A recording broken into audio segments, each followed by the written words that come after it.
25 million people in the United States that are suffering with thyroid issues of one sort or another. And women are afflicted with this 25 to 1 to men. Men have thyroid issues, but usually there's that 25 to 1 ratio.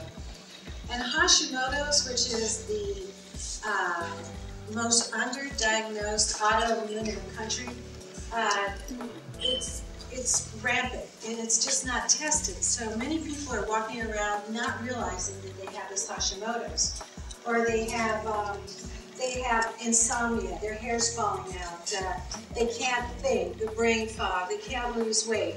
And so they're associating that with different things. You know, I talk to a lot of people all day long, and it's like, I have a good life, I have a wonderful family, I have nothing to be depressed about. And that has a lot to do with the adrenal glands and your stomach, because serotonin, the feel-good, happy hormone, that is produced out of your stomach. That signals to the frontal part of the brain that it's unhappy, and we're told, well, you have brain chemistry issues. In reality, we calm the stomach down, that calms down the vagal nerve, and the blues subside.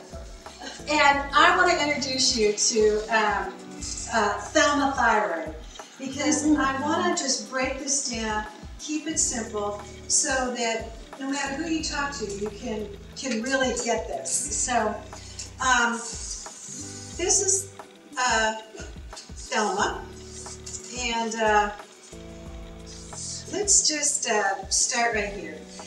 In our brain, we have a hypothalamus, which releases thyroid-releasing hormone. And maybe you've heard a lot about this with your doctors. That communicates with the pituitary gland, and I'll explain why this is so important to you. And that pituitary gland, it makes thyroid-stimulating hormone. That's the big thing that probably you've been seeing on your blood reports. Oh, this is fine, this is great. This is where traditional medicine normally makes all their clinical decisions, right here with this thyroid-stimulating hormone. Well, this catches a little taxi cab, hitches a ride, signals down to your thyroid at the bottom of your neck, and that's called, this makes mostly T4 and a little bit of T3. T4 just means 4 parts iodine. And the taxi cab ride that this takes is thyroxyl TPO test. And this is what we test, one of the things we test to see if you have Hashimoto's. So this signals to T4, oh gee, do you have enough 4 parts iodine? Now, I'm taking something and really simplifying it, but this signals over to your liver, and that's why we have to have a full blood panel, because we want to know, what are your liver enzymes? Why? There's another taxi ride that goes on here. Thyroid binding globulins. It's the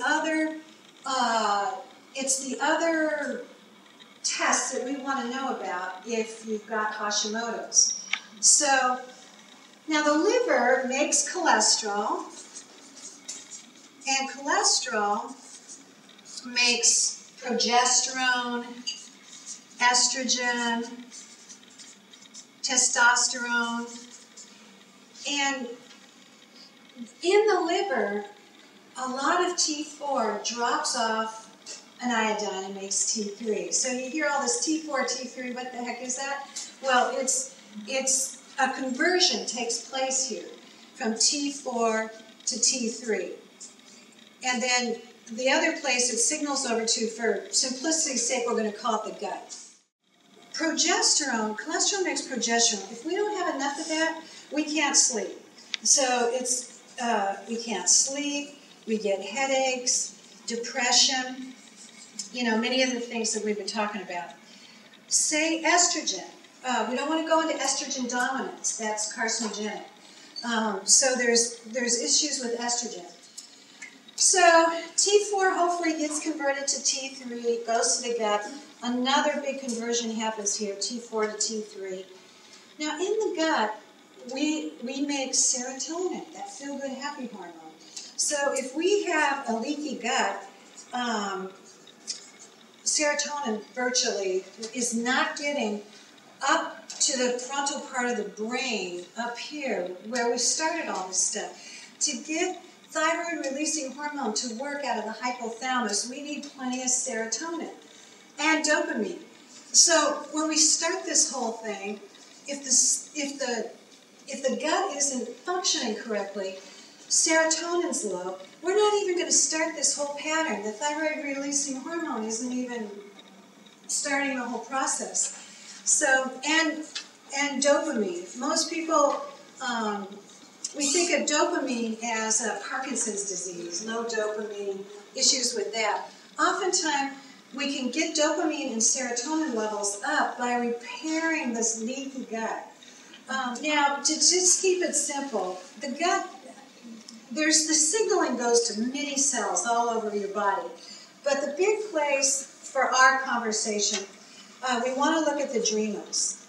And the adrenals are sitting on top of the kidneys. And when you say you're tired or you can't lose weight, the culprit is the adrenals. The adrenals make a stress hormone called cortisol, norepinephrine, epinephrine, and adrenals, the adrenals signal back up here to the frontal part of the brain, to the hypothalamus. Maybe you've heard this HPA axis, hypothalamus, pituitary adrenal axis is all messed up. Oftentimes, that's the issue. So the take-home message here is we check the adrenals. We have a saliva test that we send you home with this kit, and you spit in these vials just one day, you send it in, and we can find out, do you have leaky gut? What's your insulin levels? Insulin pushes glucose into the mitochondria of the cell, gives you energy. To just get this point across on this conversion from T3 to T4, and look at, T3 does not communicate with TSH. And if this is all we're looking at, we're missing the boat. So that's why you're being told everything's normal, because we're not looking at the whole picture. So, I encourage you, get the blood work done and find out what's going on. What we like to do is we do a report for you that shows you, let's compare your blood work to what it was before it was expanded, and then what may have been flagged even on the expanded ranges. So the expanded blood work, we want to really make sure we hit that first. And then the functional ranges. If you go back just one.